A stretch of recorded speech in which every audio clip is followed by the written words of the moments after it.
Good evening, કેમ છો મારા વહાલા વિદ્યાર્થી મિત્રો? મજામાં છો? આઈસી રાજકોટની યુટ્યુબ ચેનલ ઉપર ડેઇલી કરંટ અફેરના સેશનમાં આપ સર્વ વિદ્યાર્થી મિત્રોનું હાર્દિક સ્વાગત છે. વિદ્યાર્થી મિત્રો, આજની તારીખ છે 24 એપ્રિલ અને 24 એપ્રિલના રોજ જે કાંઈ કરંટ અફેર આવ્યું છે તેને કાકા 360 ડિગ્રી એનાલિસિસ સાથે ભણાવવાના છે, સમજાવવાના છે. દરરોજ તો આપણે લાઈવ લેક્ચર જોઈતા હોઈએ, દરરોજ તો આપણે લાઈવ લેક્ચર ભણતા હોઈએ, પણ આજે આપણે રેકોર્ડેડ લેક્ચર મૂક્યો છે. મારે એક કામથી બહાર જવું પડ્યું છે, મારે એક નાનકડું કામ છે, એટલે રાજકોટથી બહાર જવું પડે છે. તો એના માટે મેં કીધું લેક્ચર બગાડવો નથી, એટલે હું લાઈવ નથી આવી શકું એમ. તો અત્યારે ઘડિયાળમાં 4 વાગ્યા છે, તો 4 વાગે હું તમને આ રેકોર્ડેડ વિડીયો જે છે આપી દઉં છું, એટલે તમે શાંતિથી રાત્રે જોઈ લેજો. અને કંઈ પ્રશ્ન હોય તો 25 તારીખે પાછા આપણે લાઈવ મળશું, 25 એપ્રિલે. તો મને કંઈ પ્રશ્ન હોય તો પૂછી લેજો, બાકી બધા કમેન્ટ કરી દેજો. કેમ છો? મજામાં તો છો ને ભાઈ? હા, જય માતાજી, જય દ્વારકાધીશ. બધા જ સમગ્ર દેવી દેવતાઓના ચરણોમાં કોટી કોટી વંદન, કોટી કોટી નમન.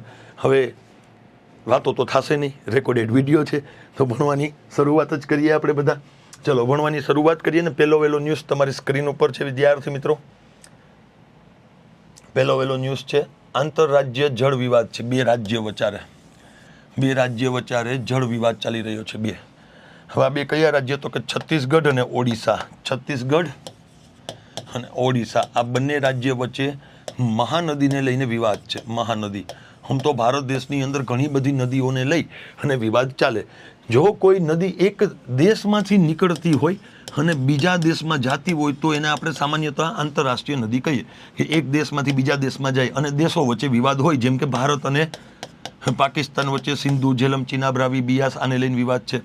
બ્રહ્મપુત્રાને લઈને ભારત અને શું કહેવાય ચીન જોડે વિવાદ ચાલે. ગંગા અને એના પાણીને લઈને બાંગ્લાદેશ જોડે વિવાદ ચાલે. આપણે અમુક નદીને લઈને નેપાળ જોડે પહેલાં વિવાદ હતા, હવે વિવાદ પતી ગયા. પણ અંદરો અંદર રાજ્યમાંથી પણ નદી નીકળતી હોય, રાઈટ. તો અહીંયા આવી રીતના કંઈક છત્તીસગઢ આવ્યું છે, અહીંયા આવી રીતના કંઈક ઓડિશા આવ્યું.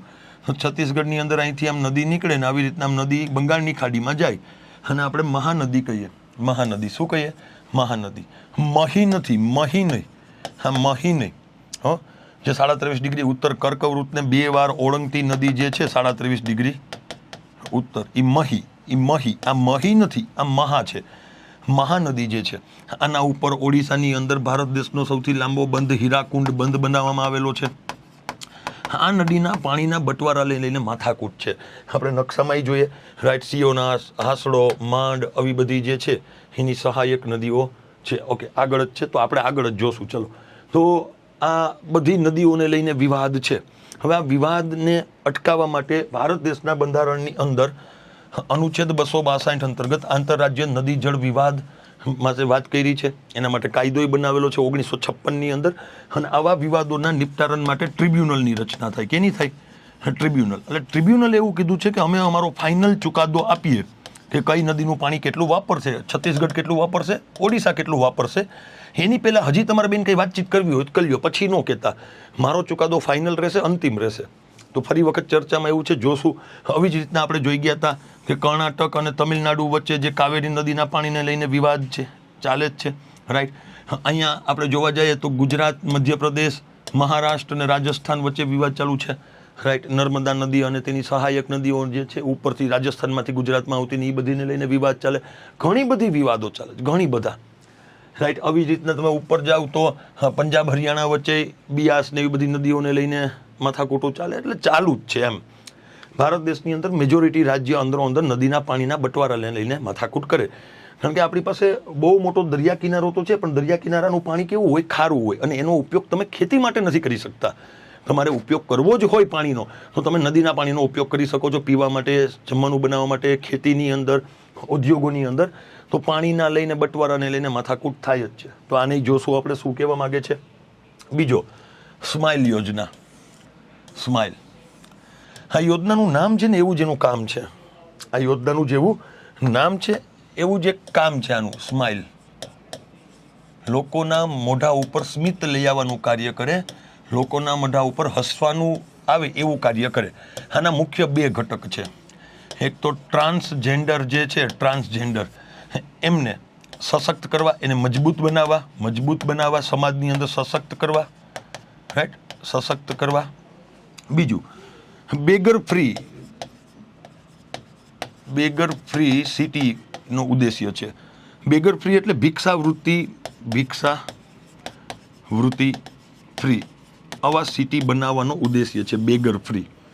હવે સ્માઇલ યોજના અંતર્ગત આવા લોકોની ઓળખાણ કરવી કે જે ભીખ માગે છે, રાઈટ. તો એવા લોકોની પહેલાં ઓળખ કરવી, એનું પુનર્વસન કરવું, એને સ્કિલ આપવી, પુનર્વસન કરવું એટલે હવે એને ભિક્ષાવૃત્તિ છોડાવી દેવી, એને કંઈક કૌશલ્ય શીખવાડી દેવું, ને કંઈક ધંધે ચડાવી દેવો, જેથી કરીને એને ભીખ ન માગવી પડે. તો સ્માઇલ યોજના અંતર્ગત પેલું કાર્ય મુખ્ય 2 ઘટક કે બેગર ફ્રી, ભિક્ષાવૃત્તિ ફ્રી બનાવવું. કેવા? તો કે મુખ્ય પર્યટન સ્થળો, મુખ્ય પર્યટન એટલે કે એવા કોઈ ફરવાલાયક સ્થળ હોય, એવા કોઈ ધાર્મિક સ્થળો છે, રાઈટ, ધાર્મિક સ્થળ છે, એવા કોઈ મોટા શહેરો છે, એને ભિક્ષાવૃત્તિ ફ્રી બનાવી દેવા. તો એક આ ચર્ચામાં છે. અને ટ્રાન્સજેન્ડરને સશક્ત કરવા, તો કારણ કે આ લોકોની કોઈ નોકરી નથી આપતા, ચોખ્ખી વાત છે. સમાજની અંદર જે વ્યક્તિઓને કશું જ નથી, ભીખ માગે, આને બધું આવડવા હોવા છતાં એ પોતે ટ્રાન્સજેન્ડર છે એટલે એને જોબ નથી મળતી. તો ક્યાંક ને ક્યાંક આને મજબૂત બનાવવા, આને સ્કિલ આપીને આવું બધું કરવા માટે એક યોજના છે, સ્માઇલ યોજના ચર્ચામાં છે. આને જોઈ જશું. સમૃદ્ધ ગ્રામ પહેલ, પહેલાં તો આ સમજો. આપણાની પહેલાં થોડા સમય પહેલાં જોઈ ગયા હતા સમૃદ્ધ ગામ પહેલ. મધ્યપ્રદેશના ગુના જિલ્લાના એક ગામ, ગુના જિલ્લોનું એક ગામ, ખાલી જગ્યા ગામ હતું, મને નામ કમેન્ટ કરજો. એક ગામને સમૃદ્ધ ગામ ઘોષિત કરવામાં આવ્યું. ભારત દેશનું પ્રથમ સમૃદ્ધ ગામ કયું? મધ્યપ્રદેશનું ગુના જિલ્લાનું એક ગામ છે. ચલો, મેં ભણાવ્યું હતું, યાદ કરજો. હવે આ સમૃદ્ધ ગામ પહેલ એટલે શું? તો કે સાહેબ, ગામડાની અંદર લોકોને ભૌતિકની સાથે સાથે ડિજિટલ સર્વિસ પૂરી પાડવી. એટલે કે જો કોઈ વ્યક્તિને ઓફિસે જઈને કંઈ જોઈતું હોય, સરકારી કર્મચારી સરકારી ઓફિસે જઈને કંઈ વસ્તુ મેળવવી તો સરકારી ઓફિસે જઈને મળવે, અને અમુક સર્વિસ ઘરે બેઠા મેળવી શકે, જેમ કે ગેસનું બિલ ભરવું, લાઇટ બિલ ભરવું. આના માટેને ધક્કો ખાવો પોસાય નહીં ગામડાના લોકોને. તો આવી બધી સુવિધા એને ડિજિટલ આપો, અને ઘર સુધી પીવાનું ચોખ્ખું પાણી પહોંચાડો. તો અમુક સુવિધા ઘર સુધી પહોંચાડો, અમુક ભૌતિક સુવિધા, અમુક ડિજિટલ સુવિધા. તો ફિજિટલ, જેને આપણે કીધું હતું, શું કીધું હતું? ફિજિટલ. અને બેને ભેગું શું બોલાય? ફિજિટલ. જે ડિજિટલ અને ભૌતિક, ફિઝિકલ, ડિજિટલ અને ફિઝિકલ, ડિજિટલ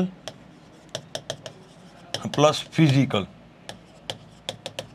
આ બંને સુવિધા ભેગી મળે એને કહેવાય ફિજિટલ.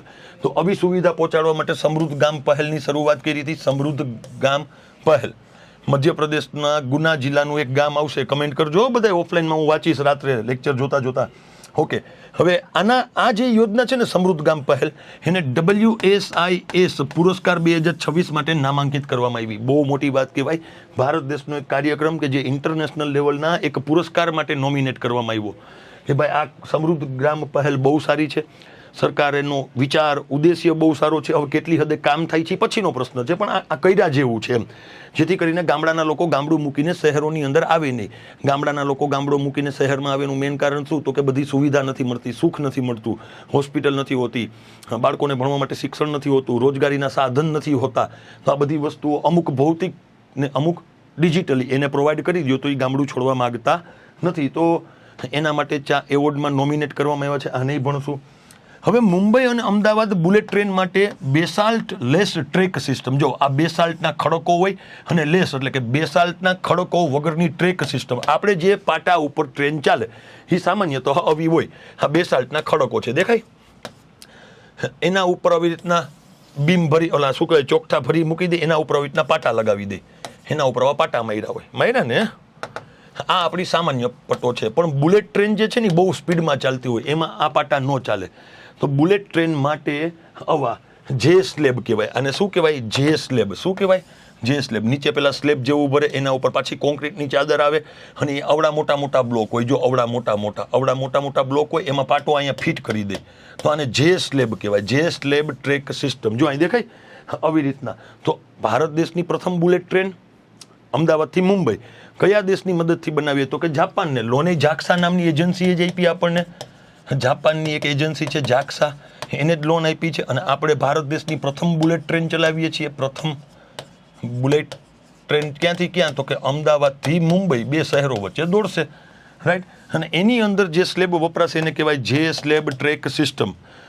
હાઈ સ્પીડમાં દોડવા માટે, હાઈ સ્પીડમાં ટ્રેનને ચલાવવા માટે.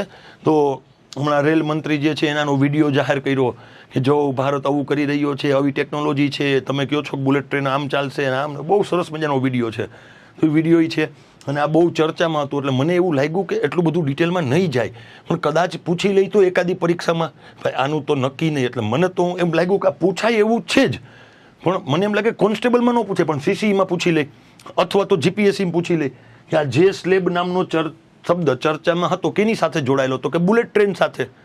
જે બુલેટ ટ્રેન જેના ઉપર દોડે, આ પાટા ફિટ કરવા માટે જે સ્લેબ લઈ આવવામાં આવે ને, આ સ્લેબ અવડા મોટા મોટા હોય, જો અવડા મોટા, બરાબર, અવડા મોટા, રાઈટ. તો આવડા મોટા મોટા જે સ્લેબ લઈ આવવામાં આવ્યા છે,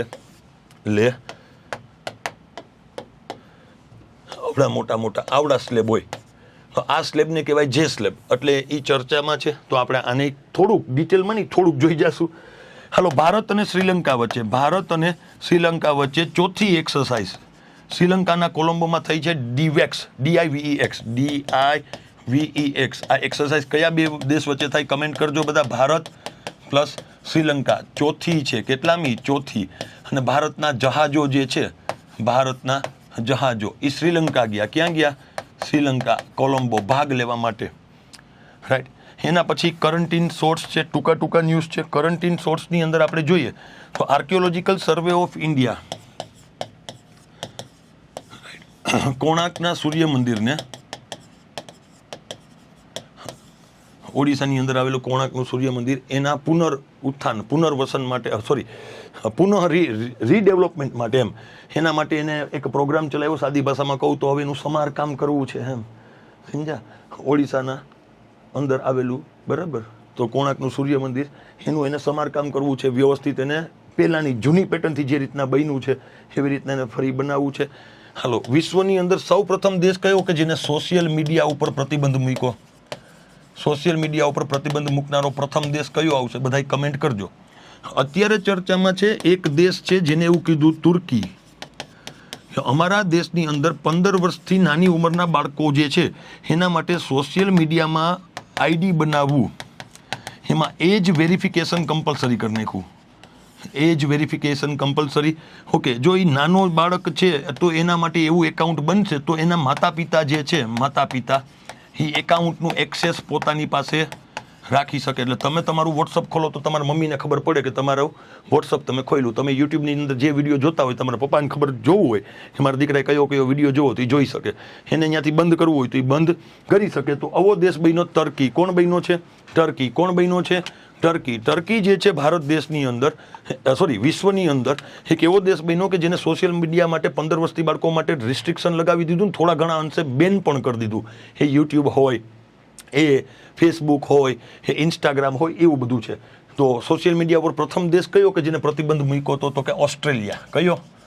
ઓસ્ટ્રેલિયા. ભારત દેશના 2 રાજ્ય આવશે, કમેન્ટ કરજો. ભારત દેશના 2 રાજ્ય, એકે બજેટમાં જાહેરાત કરીને એકે એવું કીધું કે 90 દિવસમાં અમે કાયદો બનાવશું. એ 2 રાજ્ય કયા એ કમેન્ટ કરજો. તો આપણે ઘણા બધા ન્યૂઝ જોવાના છીએ અને આજનો રેકોર્ડેડ વિડીયો છે. કાંઈ ન સમજાય તો ચિંતા ન કરતા કમેન્ટ કરી દેજો, હું બીજે દિવસે સમજાવી દઈશ. આંતરરાજ્ય નદી જળ વિવાદવાળો પહેલો ન્યૂઝ છે. આંતરરાજ્ય જળ વિવાદ માટેનો ન્યૂઝ કંઈક એવો છે, જો અહીંયા એવું મેપ ઓફ મહા નદી રિવર, બરાબર. જો અહીંથી ઉદ્ભવે, સિહાવાની ટેકરીમાંથી ઉદ્ભવે, અહીંથી આમ વહેતી આવી રીતના બંગાળની ખાડીમાં જાય. ક્યાં જાય? બંગાળની ખાડીમાં. હા, આ મહાનદીને ઓડિશાનું દુઃખ કહીએ આપણે. શું કહીએ? ઓડિશાનું દુઃખ.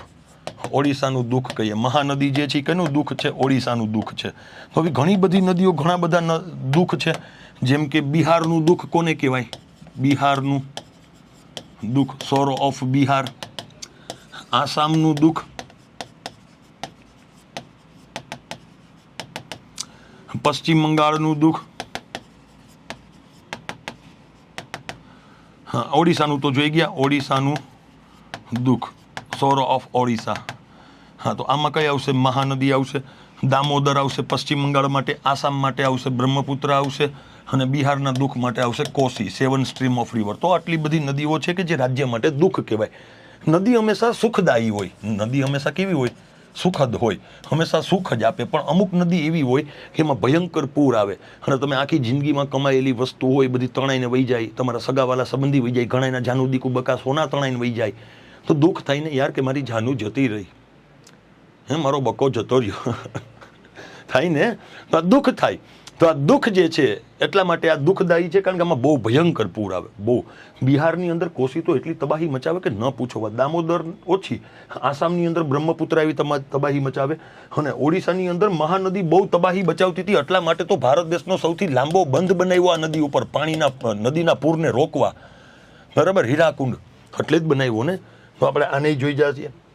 હાલો, બંગાળની ખાડીમાં પાણી ઠાલવે, મહાનદી જળ વિવાદ હતો. કયા બે રાજ્ય વચ્ચે છે? તો યાદ રાખજો, ઓડિશા અને છત્તીસગઢ, છત્તીસગઢ અને ઓડિશા, છત્તીસગઢ વત્તા ઓડિશા, છત્તીસગઢમાંથી ઉદ્ભવે ઓડિશામાં જાય, આ બંને રાજ્ય વચ્ચે વિવાદ છે. અને એ પાણીના આ રાજ્ય એટલું પાણી વાપરશે, આ રાજ્ય એટલું પાણી વાપરશે, એને લઈને તો આ આંતર રાજ્ય જે ટ્રિબ્યુનલ જે છે, મહાનદી જળ વિવાદ ટ્રિબ્યુનલ, એને કીધું કે અમે કંઈક ચુકાદો આપીએ એની પહેલાં તમે બંને જે કંઈક વાતચીત કરવી હોય તો કરી લ્યો.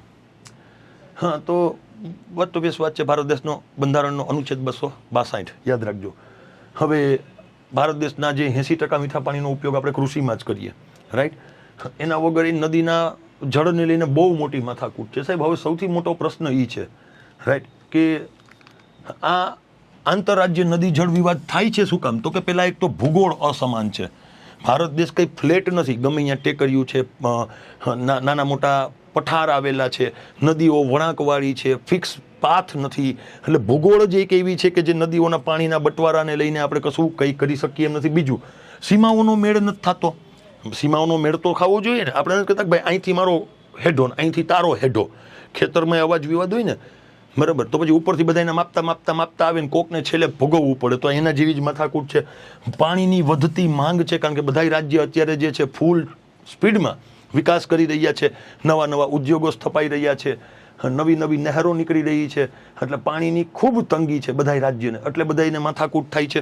બીજું, આગળ એક પક્ષીય માળખાગત વિકાસ, રાઈટ, ડેમ બનાવી નાખે, કોઈ બેરેજ બનાવે, કોઈ એક રાજ્યમાંથી બીજા રાજ્યમાં જાતી નદીમાં ઉપર ડેમ બનાવે, એટલે બીજું રાજ્યને દુઃખ લાગે કે પાણી રોકી લે, બરાબર. પછી ડેટા નથી નદીના પૂરતા, ડેટાનો અભાવ છે, એટલે કંઈ આપણે નિર્ણય નથી આપી શકતા. પ્લસ આબોહવા પરિવર્તનશીલ છે, ગમે ત્યારે દુષ્કાળ પડે એટલે બધા રાજ્ય બીવે કે આપણા રાજ્યના નાગરિકો આપણાથી નારાજ થઈ જશે, દુષ્કાળ પડશે તો શું કરશું, એટલે ડેમ બનાવો, પાણી રોકો, આટલું પાણી તો સ્ટોકમાં હોવું જોઈએ. આ બધી માથાકૂટ છે. અને અમુક તો રાજકારણીય મુદ્દા છે. સોરી, અમુક રાજકારણીય મુદ્દા છે. એક રાજ્યમાં એ પાર્ટીની સરકાર છે, એક રાજ્યમાં બી પાર્ટીની સરકાર. અહીંથી આમ નદી જતી હોય ને તો એ વાળો એમ કે આ બી વાળાને હેરાન કરો, એટલે આવું સમજ્યા તમે. આ રાજકીય મુદ્દાઓ એની સાથે જોડાયેલા છે. આવા ઘણા બધા કારણો છે. ભારત દેશના બંધારણનો અનુચ્છેદ 262 જે છે આની વાત કરે છે. ન્યાયિક હસ્તક્ષેપને પણ પ્રતિબંધિત કરે છે, પણ સુપ્રીમ કોર્ટે કહી દીધું કે તમારે આવવું હોય તો આવજો. આના માટે આંતરરાજ્ય નદી જળ વિવાદ અધિનિયમ 1956 પણ છે, રિવર બોર્ડ એક્ટ 1956 છે, અને ઘણા બધા એમાં સુધારાઈ કર્યા છે આપણે આમાં, પણ તોય ભેગું થતું નથી. જેમ કે જો રાવી અને બિયાસ નદીને લઈને માથાકૂટ છે, પંજાબ, હરિયાણા, રાજસ્થાન વચ્ચે, રાઈટ. પછી વાત કરીએ તો નર્મદા નદીને લઈને માથાકૂટ છે, રાઈટ, નર્મદા. પછી મહાનદીને લઈને આ બે રાજ્ય વચ્ચે માથાકૂટ છે, બરાબર. વમસાધરા નદીને લઈને માથાકૂટ છે, આંધ્રપ્રદેશ ઓડિશા વચ્ચે, રાઈટ. પછી આપણે વાત કરીએ તો ગોદાવરી નદીને લઈને એનું 7 રાજ્યની અંદર બેસીન ફેલાયેલું હતું, એને વિવાદ ચાલે છે. કૃષ્ણા નદીને લઈને છે, કાવેરી નદીને લઈને છે, મહાદયી રિવરને લઈને માથાકૂટ ચાલે, ગોવા, મહારાષ્ટ્ર અને કર્ણાટક ત્રણેય વચ્ચે. તો આવી ઘણી બધી માથાકૂટો ચાલે છે. હવે મહાનદી જે છે તમને બધાને ખબર છે કે છત્તીસગઢની અંદર અમરકંટકની ઉચ્ચ પહાડી ઉપરથી આ ઉદ્ભવ અને બંગાળની ખાડીમાં ભળે. ઓકે, હા, સિહાવા હિલ્સ ઉપરથી એક્ઝેક્ટ લોકેશન જોઈતું હોય તો. અને પાણીને લઈને એક ફોર્મ્યુલા નથી કે ભાઈ આ રાજ્ય એટલું વાપરશે, આ રાજ્ય એને લઈને માથાકૂટ છે ને એના માટે અત્યારે ચર્ચામાં આવી. એટલું બધું ડિટેલમાં તમારે જવું નથી.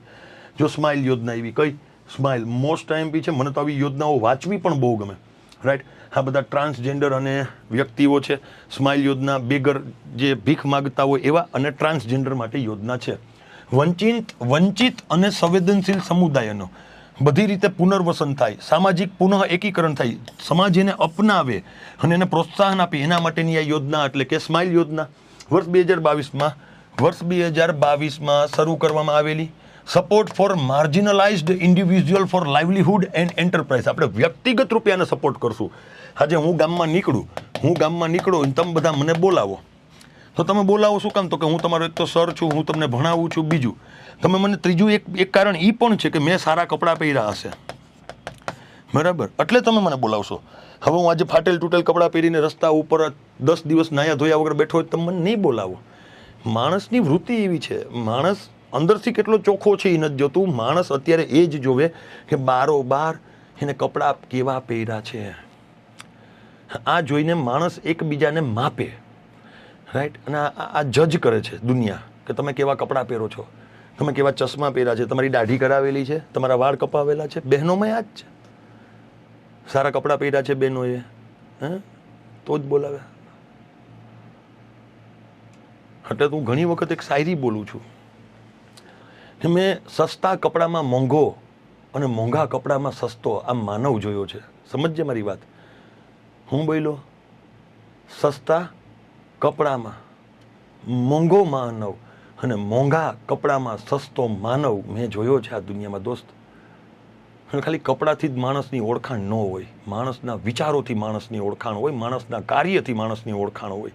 આજે હું આટલું કરંટ અફેર કાઢું, આટલું કરંટ અફેર ભણાવું. હવે કાલ સવારે આ તો આપણે આદત છે કે આઈસીનું ટી શર્ટ પહેરીને આવું, કાલ સવારે હું બીજું કંઈક ટી શર્ટ પહેરીને આવ્યો હોય તો તમે એવું કહો કે ના ના હર્ષિત સાહેબ તો આજે આ ટી શર્ટ પહેરીને આવ્યા.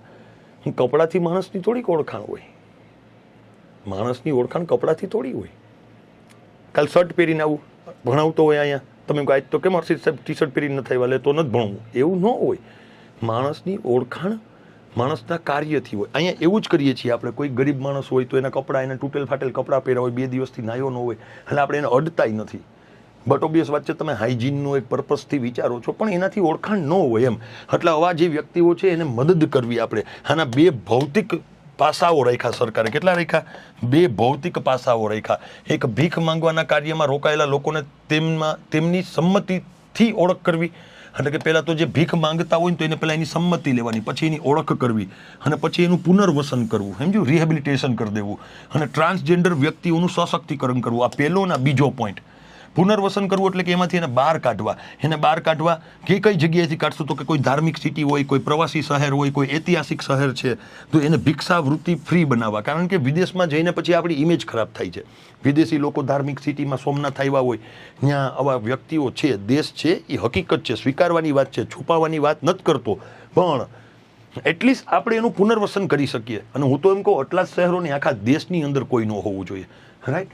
હા, અને સરકાર ઘણું બધું કરે જ છે, પણ આ લોકો સુધી માહિતી નથી પહોંચતી, રાઈટ. 2026 સુધીના આંકડા મુજબ ભીખ માગવાના કાર્યમાં જોડાયેલા 30,257 લોકોની ઓળખ કરવામાં આવી અને વિવિધ શહેરોમાં 8,129 લોકોનું સફળતાપૂર્વક પુનર્વસન કર્યું. હમણાં જ આપણે જોઈ ગયા ભારત દેશનું પ્રથમ બેગર ફ્રી સિટી કયું બન્યું? બેગર ફ્રી સિટી કયું બન્યું? સુરત આવશે, યાદ રાખજો. સુરતના રફ ડાયમંડ જે હીરા ઘસુ છે એને ઓલો જીઆઈ ટેગ હમણાં મળ્યો, 2 રીતે ચર્ચામાં હતું. સમૃદ્ધ ગામ પહેલ અને WSIS પુરસ્કાર. સમૃદ્ધિ ગ્રામ ઇનિશિયેટિવ લઈ આવ્યા હતા. નોમિનેટ કરવામાં એવું મળ્યો નથી, જો નોમિનેટ કર્યું છે WSIS પ્રાઇઝ માટે. બરાબર, મળશે તો હું તમને કહી દઈશ, રાઈટ. આના અંતર્ગત સમૃદ્ધ ગ્રામ પહેલ એક્શન લાઇન ALC6 એનેબલિંગ એન્વાયરમેન્ટ ના પુરસ્કાર માટે વર્ષ 2026માં WSIS માટે નામાંકિત કરવામાં આવ્યું છે. તો સાહેબ પહેલાં તો આપણે આ સમજવું પડશે કે સમૃદ્ધ ગ્રામ પહેલ શું છે. તો કે સમૃદ્ધ ગ્રામ પહેલ જે છે એ ભારત નેટ હેઠળ જ અથવા તો ભારત નેટ દ્વારા integrated digital service delivery model છે ભાઈ. સંચાર મંત્રાલયના ટેલિકોમ્યુનિકેશન વિભાગ હેઠળની એક પહેલ છે. આની અંતર્ગત ફિજિટલ મોડલ અપનાવવામાં આવ્યું. કેવું અપનાવાયું? ફિજિટલ મોડેલ. એક પાયલટ પહેલ તરીકે સમૃદ્ધ ગ્રામીણ વિકાસમાં નાગરિકોને બહુવિધ 1થી વધુ સેવાઓ પૂરી પાડવા માટે ફિઝિકલ એટલે કે ભૌતિક સુવિધા પૂરી પાડો અને ડિજિટલી પાડો. આ ફિઝિકલ અને ડિજિટલને બેને કહેવાય ફિજિટલ. કે અમુક સુવિધા એના ઘર સુધી મળવી જોઈએ, અમુક સુવિધા એને ઓનલાઈન મળી જવી જોઈએ. એટલે એને કોઈ વસ્તુની જે કહેવાય કે કોઈ વસ્તુ દુઃખ ન રહે, એને મલાલ ન રહે એના મનમાં એમ. અને આના માટે સહયોગ કરવા માટે જે છે ફિલ્ડ ઓપરેશનને સામુદાયિક જોડાણ કરવા માટે ડિજિટલ એમ્પાવરમેન્ટ ફાઉન્ડેશન દ્વારા આપને ટેકો આપવામાં આવે છે. અને આના માટેનું પ્રથમ કેન્દ્ર તાજેતરમાં મધ્યપ્રદેશના ગુના જિલ્લાનું ઉમરી ગામ કયું? ભારતનું પ્રથમ સમૃદ્ધ કેન્દ્રનું ઉદ્ઘાટન કરવામાં આવ્યું. સમૃદ્ધ કેન્દ્રનું ઉદ્ઘાટન કયું? મધ્યપ્રદેશનું ગુના જિલ્લાનું કયું? ઉમરી. કયું? ઉમરી ગામ. કયું? ઉમરી. હા, પેલું જ ગામ બન્યું ને ભારત દેશનું કે જ્યાંનું ઉદ્ઘાટન કરવામાં આવ્યું.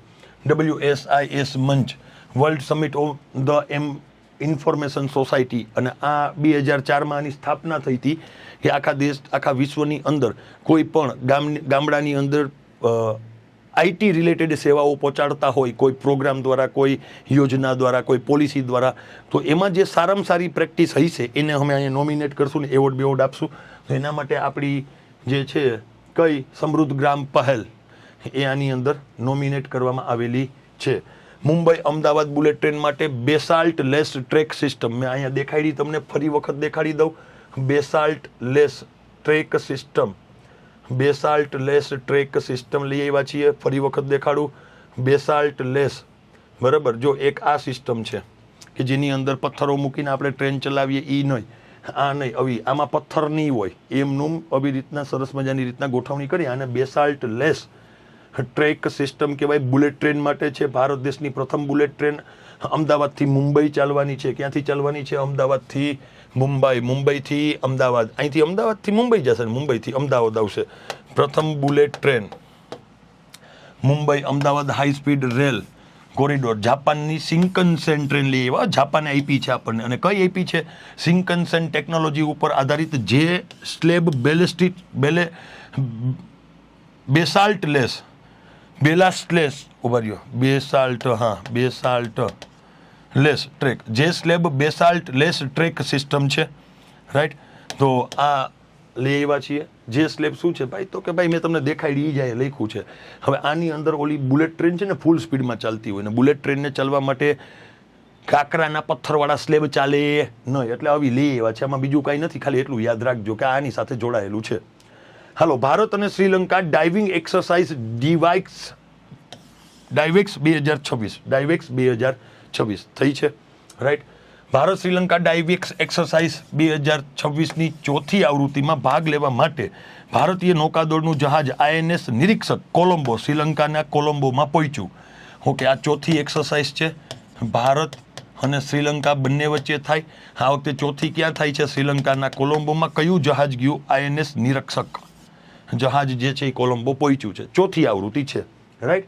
ચલો, ડાયવેક્સ દ્વિપક્ષીય, ભારત અને શ્રીલંકા દ્વિપક્ષીય નૌકા કવાયત, રાઈટ. કેવી છે? નૌકા કવાયત છે. અંડર વોટર ઓપરેશન, પાણીની અંદર કેમ કામગીરી કરવી, સબમરીનની અંદર કોઈ હલવાઈ ગયું હોય તો એને કેમ રેસ્ક્યુ કરવું, એના માટે એકાબીજાને શીખશે. બે દેશો વચ્ચે સરસ મજાના સંબંધ છે અને બંને દેશો ડિવાઇક્સ નામની એક્સરસાઇઝ કરે. હવે જો 4 ન્યૂઝ છે. એક ટર્કીએ સોશિયલ મીડિયા બેન કર્યું. બીજો એક દેશ છે કે જે ન્યુક્લિયર વેસ્ટને સાચવવા વાળો એક કેનલ બનાવીને એવો કરનારો વિશ્વનો પ્રથમ દેશ બન્યો. આ સૂર્ય મંદિર જે છે એનું જો રિસ્ટોરેશન કામ ચાલુ કરી દીધું છે આર્કિયોલોજીકલ સર્વે ઓફ ઇન્ડિયાએ. અને સંસ્કૃતિ મંત્રાલયનો એક ન્યૂઝ છે. તમને બધાને ખબર વંદે માતરમ ગીતના કેટલા વર્ષ પૂરા છે? આ કમેન્ટ કરજો. 1 વર્ષ સુધી એની ઉજવણી કરીએ છીએ. હમણાં એ ન્યૂઝ તમને ભણાવું. હવે કોણાર્કનું સૂર્ય મંદિર, ભારતીય પુરાતત્વીય સર્વેક્ષણ આર્કિયોલોજીકલ સર્વે ઓફ ઇન્ડિયાએ કોણાર્કના સૂર્ય મંદિરનું પુનઃસ્થાપના પ્રોજેક્ટ લઈ આવ્યો. યુનેસ્કોની વર્લ્ડ હેરિટેજ સાઇટ છે ભાઈ, યુનેસ્કોની વર્લ્ડ હેરિટેજ સાઇટ છે કોણાર્કનું સૂર્ય મંદિર. અને એને બચાવવા માટે, એના માટે જો આવી રીતના અહીંયા આવી રીતના પહેલાં જે રીતે બનાવ્યું હતું એ જ રીતના જે, કારણ કે ભાઈ બહુ વર્ષો થઈ ગયા ને, એટલે એમાં ઘણી બધી જગ્યાએ પ્રોજેક્ટ જે છે તૂટી ભાંગી ગયો છે. તેને બનાવવા માટે લઈ આવ્યા છે. 1 સદી કરતાં પણ વધુ સમય પહેલાં જગમોહનમાં જે છે આપણે ભરવામાં આવેલી રેતીને કાળજીપૂર્વક દૂર કરવાનો સમાવેશ થાય છે. જગમોહન એક મંડપ છે અને એની અંદર ભરવામાં આવેલી રેતી એ બધી કાઢી લેવીને હવે વ્યવસ્થિત અને ચોખ્ખું કરીને ક્લીન કરવું છે અને નવી રીતે પાછું રિસ્ટોર કરવું છે. ને આ રિસ્ટોર કરવું છે. ઓકે, કોણ લે એવું? Archaeological survey of India. કોણાર્કના સૂર્ય મંદિર યુનેસ્કોની વર્લ્ડ હેરિટેજ સાઇટ છે ભાઈ, રાઈટ. અને એના માટે આ લઈ આવેલું છે. પૂર્વીય ગંગવંશના રાજા નરસિંહ દેવ પ્રથમ દ્વારા આને બનાવવામાં આવ્યું હતું, રાઈટ. આમાં રથ મંદિર તરીકે પણ ઓળખાય છે કારણ કે આમાં રથ મંદિરના ભાગરૂપે બનાવવામાં આવ્યું. 12 વર્ષમાં મંદિર તૈયાર થયું હતું. 1200થી વધુ કારીગરો હતા અને પથ્થરોની જટિલ કોતરણી કરેલી છે. બસ હાલો, આટલું જ. જો અહીંયા આવો, વંદે માતરમ ગીતના 150 વર્ષ પૂરા છે. કેટલા? વંદે માતરમ ગીત કેટલા વર્ષ પૂરા છે? 150 વર્ષ, રાઈટ. આપણું રાષ્ટ્રીય ગીત છે. શું છે? રાષ્ટ્રીય ગીત. આપણું રાષ્ટ્રીય ગાન કયું છે? જનગણ મન. રવિન્દ્રનાથ ટાગોર દ્વારા જે છે લખવામાં આવેલું છે જનગણ મન, રાઈટ. હા, ગીતાંજલિ કાવ્યમાંથી લીધું છે. ગીતાંજલિ કાવ્યમાંથી લીધું છે, રાઈટ. રાષ્ટ્રીય ગીત વંદે માતરમ આના 150 વર્ષ પૂરા થયા એટલે ગૃહ મંત્રાલયે આના માટે માર્ગદર્શિકા બહાર પાડી દીધી છે કે હવે વંદે માતરમ ગીત ગાવું હોય તો સ્ટેન્ડિંગ ઓવેશનમાં ઊભાનું 3 મિનિટ ને 10 સેકન્ડમાં જ પૂરું થવું જોઈએ અને એવું બધા નિયમો બહાર પાડી દીધા. હવે અત્યારે સાંસ્કૃતિક મંત્રાલય એક ચેલેન્જ લે એવું, મંત્રાલય ચેલેન્જ તો ન કહેવાય પણ એના માટે લે એવું Vande Mataram films, VM films એ છે ને, હા VM frames, sorry VM frames, VM frames. હા VM ફ્રેમ્સ શું છે તો કે ભાઈ વંદે માતરમની ઉજવણી 150 વર્ષ થાય ને એટલે 1 વર્ષ સુધી કરવાની, 1 વર્ષ સુધી એવું સરકારે કીધું. અને એના હેઠળ વંદે માતરમ ગીતના 150 વર્ષ પૂરા છે એટલે સાંસ્કૃતિક મંત્રાલય હા VM ફ્રેમ્સ લે એવું. આના અંતર્ગત સોશિયલ મીડિયા વાળા વંદે માતરમ ગીત ઉપર કોઈ રીલ્સ બનાવશે, AI મૂવી બનાવે, શોર્ટ મૂવી બનાવે. શું બનાવે? Short movie. તો આના માટે બેસ્ટ કેટેગરીમાં એની પસંદગી થશે. 50,000 થી 1.5 લાખ ને 5 લાખ ને 15 લાખ ને 10 લાખ ને એવા ઇનામ રાખ્યા છે કે વંદે માતરમ ઉપર તમે રીલ્સ બનાવો અને જો સિલેક્ટ થશે, જનતા સુધી વાત પહોંચે તો તમને ઇનામ આપવામાં આવશે. અને આવું કર્યું છે કોણે? સાંસ્કૃતિક મંત્રાલયે. અને VM ફ્રેમ્સ ફિલ્મ સ્પર્ધા ચાલુ કરી. VM ફેમ્સ ફિલ્મ સ્પર્ધા. વી એટલે વંદે ને એમ એટલે માતરમ, વંદે માતરમ ફેમ્સ ફિલ્મ સ્પર્ધાની શરૂઆત કોને કરી? તો કે ભાઈ સાંસ્કૃતિક મંત્રાલયે. યાદ રાખજો, most MP VM frames, Vande Mataram frames. અને શરૂઆત કોને કરી? બધાની કમેન્ટ જોઈએ. સાંસ્કૃતિક મંત્રાલય આખી કમેન્ટ કરજો. વંદે માતરમ ફેમ્સની શરૂઆત સાંસ્કૃતિક મંત્રાલયે કરી. 150 વર્ષ પૂરા થવાના અવસર ઉપર કરી. આમાં સ્પર્ધા કરાવવામાં આવશે. વિઝ્યુઅલ સ્ટોરી ટેલિંગ, દ્રશ્ય કથા વાંચન. તમે હું અત્યારે વિડીયો જોઉં ને એને કહેવાય વિઝ્યુઅલ સ્ટોરી ટેલિંગ. તમે મને જોઈ શકો છો ને તમે મને સાંભળી શકો છો. વિઝ્યુઅલ સ્ટોરી ટેલિંગ દ્વારા જે આ 150 વર્ષ પૂરા થયા છે એની ઉજવણીના ભાગરૂપે આ કર્યું છે. આમાં કોઈ રીલ્સ બનાવશે તો 50,000 થી 1.5 લાખ રૂપિયા મળશે. AI આધારિત ફિલ્મ બનાવશે તો 1.5 લાખ થી 5 લાખ. શોર્ટ ફિલ્મ, ટૂંકી ફિલ્મ બનાવશે અને બહુ સારું કામ હશે તો 10 થી 15 લાખ રૂપિયા સુધીનું ઇનામ મળવા પાત્ર છે. અને ભારતીય નાગરિકોમાં ભાગ લઈ શકે છે. સર્જનાત્મકતાના મૂળ જે છે એ સબમિટ કરવાની છેલ્લી તારીખ 7 મે આપી છે. ભાઈ 7 મે પહેલાં સબમિટ કરી દેજો. જો કોઈને રુચિ હોય ને આવું કરતાં ફાવતું હોય તો કરજો, પણ હું તો એમ કહું તૈયારી કરતા હોય તો ધંધી ના કરાય નહીં. ફિનલેન્ડ, આ યાદ રાખો, most IMP, the most IMP. આની પહેલાંનો મોસ્ટ IMP જ હતો, મોસ્ટ IMP. ફિનલેન્ડે વિશ્વની પ્રથમ કાયમી ન્યુક્લિયર વેસ્ટ. હવે ન્યુક્લિયર એનર્જી ઉત્પન્ન કરીએ ને આપણે, ન્યુક્લિયર રિએક્ટર હોય, હમણાં જ આપણે જોઈ ગયા ફાસ્ટ બ્રીડર રિએક્ટર આપણું ચર્ચામાં હતું, રાઈટ. હવે એમાંથી વિદ્યુત ઉત્પન્ન થઈ જાય ને પછી એમાં જે કચરો બચે ને ન્યુક્લિયર વેસ્ટ હોય એમાંય શું કહેવાય કે રેડિયેશન ફેલાય. તો એ કચરાને વ્યવસ્થિત સાચવવો પડે અને જમીનમાં 500 મીટર ઊંડે દાટવો પડે. એની દાટવો ડાયરેક્ટ નહીં તો જમીનમાંથી બહાર આવે. એને કેવી રીતે દાટવો પડે અને કેટલી બધી પ્રોસેસ હોય હમણાં સમજાવું. તો એવું કરનારું કે ફિનલેન્ડ વિશ્વની અંદર પ્રથમ એવો કાયમી ન્યુક્લિયર વેસ્ટનું વોલ્ટનું નિર્માણ કર્યું. કેમ આપણે બેંકની અંદર આપણું વોલ્ટ હોય કે જ્યાં સોનું મૂકવા જાય, એમ વોલ્ટનું નિર્માણ કરનારો વિશ્વનો પ્રથમ દેશ બન્યો ફિનલેન્ડ. આલ્કિલિયોટા ટાપુ ઉપર જમીનની અંદર 400-450 મીટર ઊંડે ઓનકોલા નામનો વિશ્વનો પ્રથમ કાયમી ભૂગર્ભ ન્યુક્લિયર વેસ્ટ ભંડાર ખોલ્યો. Most IMP. આ હવે આગળ જઈને તમારું GK બનશે. અત્યારે તો કરંટ અફેર અને જનરલ અવેરનેસ છે કે ફિનલેન્ડની અંદર આવું થયું. આગળ જઈને GK બનશે ને પછી ઇતિહાસ બનશે કે વિશ્વમાં આવું કરનારો પ્રથમ દેશ હતો ઓનકાલો બરાબર, સોરી ફિનલેન્ડ. અને એ ઓલી શું કહેવાય કે જે આ વોલ્ટ છે ઓનકાલો નામનો વિશ્વનો પ્રથમ કાયમી ભૂગર્ભિક વેસ્ટ બનાવ્યો. ઓનકાલો દેશનું નામ છે ફિનલેન્ડ. તો બે નામ યાદ રાખજો, ફિનલેન્ડ ઓનકાલો. કેના માટે? તો કે ન્યુક્લિયર વેસ્ટ માટેનો. ચલો હવે કેવું હોય કે જો વિદ્યુત ઉત્પાદન થઈ ગઈ, રિએક્ટર છે, રિએક્ટરમાં આપણે નાખ્યું એમાંથી વિદ્યુત ઉત્પાદન થઈ ગઈ, પછી ઓલો કચરો છે. આ કચરાને આપણે કહીએ છીએ શું? તો કે ન્યુક્લિયર વેસ્ટ કહીએ. શું કહીએ? Nuclear waste. શું કહીએ? Nuclear waste. આ ઉપર હેડિંગ ખોટું છે, ન્યુક્લિયર વેસ્ટ, બરાબર. એમાં રેડિયો એક્ટિવ તત્વો રહ્યા હોય. હવે પરમાણુ કચરાને 1 લાખ વર્ષ સુધી સુરક્ષિત રીતે સંગ્રહ કરી શકે એવી આ વોલ્ટ એને બનાવી. આને કેવી રીતે કરવું પડે કે એમાં 1 થી વધારે ડબ્બા હોય. જેમ કે કચરાને પહેલાં ધાતુના ડબ્બામાં નાખે, એટલે પહેલાં કચરો હોય તો માની લો કે આ ડબ્બો છે, આ કચરાનો આ ખોયલું, આની અંદર નાખ્યો, પછી ઉપરથી પેક કરી દીધું, બરાબર. આ એક ડબ્બો. પછી આને કાટ લાગે તો આ તૂટી જાય, તો આમાંથી રેડિયેશન ફેલાય. એટલે કાટ ન લાગે એટલે તેના ઉપર તાંબાની કેપ્સ્યુલમાં મુકાય. એટલે તાંબાની કેપ્સ્યુલ લઈ એની અંદર એના મૂકી દેવામાં આવે. સમજ્યા તમે?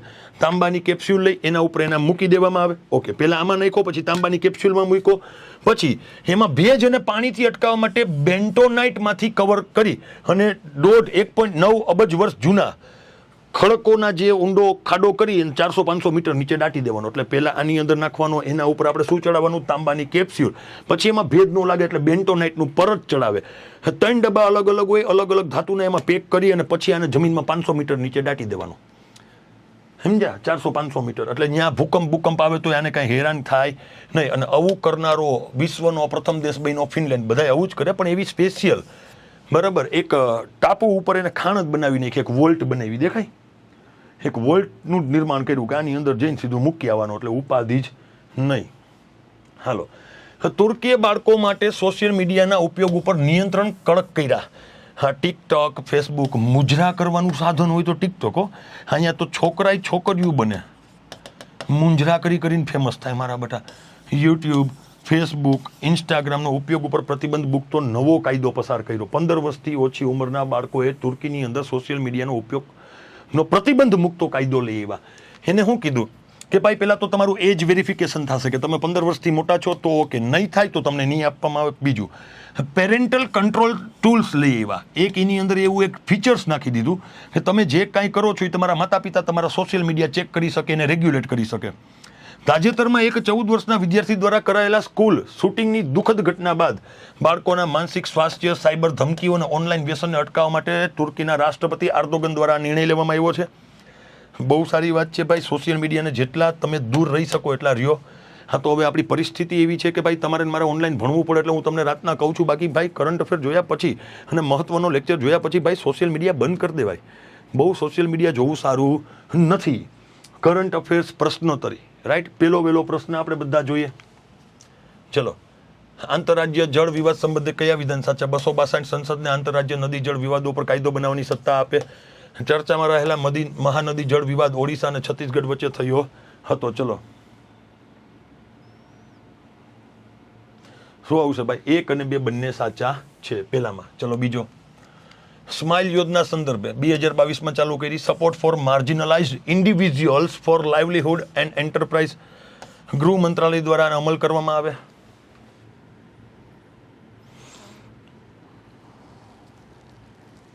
શું આવશે ભાઈ? પેલું બીજું ગૃહ મંત્રાલય નહીં થયો ભાઈ.